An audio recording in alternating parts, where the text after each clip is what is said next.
Ainda dentro do texto de Lucas 10, a partir do 25, ali, que a gente tratou um pouquinho da vez passada, sobre o fariseu, o intérprete da lei, né, que sabia de Jesus como fazer para herdar a vida eterna. A gente trabalhou um pouquinho sobre essa questão de fazer da relação com Deus uma receita de bolo, algo que não é.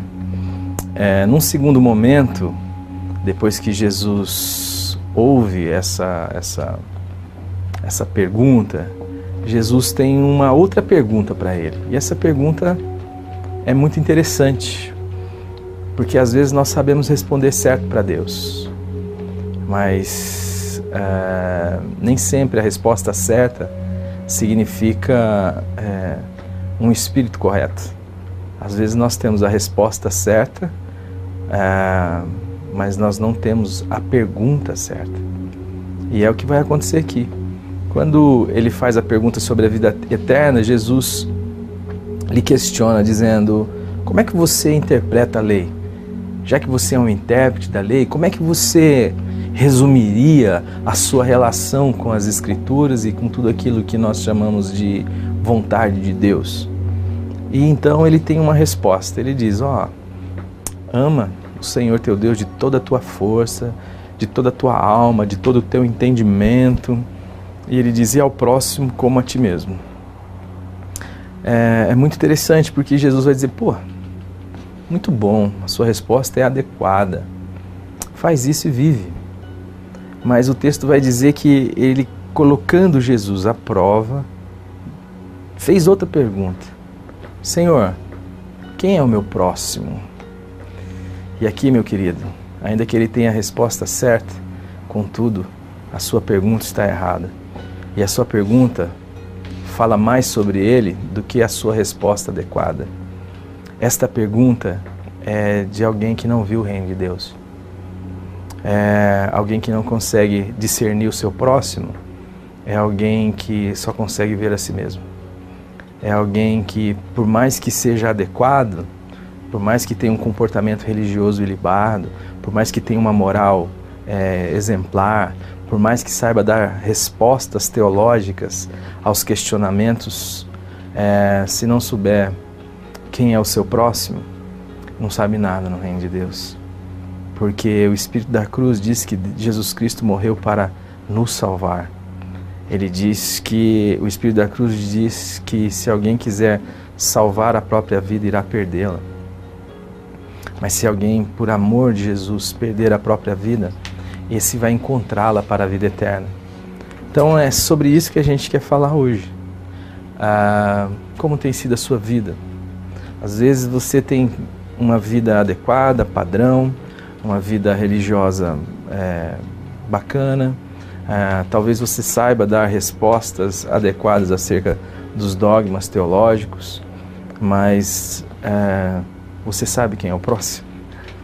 Jesus vai dizer para Nicodemos que a necessidade do novo nascimento é uma condição sine qua non para que a gente possa ver o reino de Deus. Enquanto o homem não experimenta o novo nascimento, ele só consegue reconhecer a sua vontade. E a sua relação com Deus também parte disso. Disso que nós estamos falando. Às vezes a relação com Deus tem em vista o meu projeto pessoal, a minha vontade, os meus sonhos. Deus, me ajuda a passar no concurso. Deus, me ajude a conseguir uma namorada. Deus é sempre esse fornecedor. Eu estou nessa relação sempre para poder me dar bem, mas eu não tenho olhar para o meu próximo. E mesmo quando eu faço alguma ação em direção ao outro, esta ação tem como objetivo angariar fundos ou angariar pontos para com Deus, com o intuito de que Deus também, em um segundo momento, possa satisfazer os meus desejos, as minhas vontades, os meus planos. Sendo assim, eu me torno manipulador de Deus, Deus de Deus, e este não é o Espírito da cruz. O Espírito da cruz é aqueles que tiveram seu coração trocado e que sabem que quem são o seu próximo, quem são os seus próximos, quem é o seu próximo, melhor dizendo, é alguém que reconhece sempre no outro a única maneira de tocar em Deus, de alimentar Deus, de descedentar Deus, de visitar Deus. Porque Jesus mesmo vai dizer que ele teve fome e foi alimentado, ele teve sede e foi suprido na sua sede, ele esteve preso e foi visitado, ele esteve doente e também as pessoas foram ver ele. E quando as pessoas lhe perguntam: Senhor, quando isso aconteceu? Quando o Senhor teve fome e te alimentamos, sede e te demos de beber, preso e fomos te visitar? Quando vocês fizeram a qualquer um desses pequeninos, a mim me fizeram. No reino de Deus, o que vale é o coração. Deus sonda o coração. Talvez você esteja fazendo muitas coisas que para os homens são excelentes. Talvez você tenha dado respostas significativas e coerentes da sua fé. Mas talvez ainda tudo isso sirva para você mesmo. Se este é o seu caso, eu quero dizer que você precisa morrer, que você precisa nascer de novo. Eu quero dizer que isso já aconteceu lá em Cristo, na cruz do Calvário. Deus já realizou uma obra.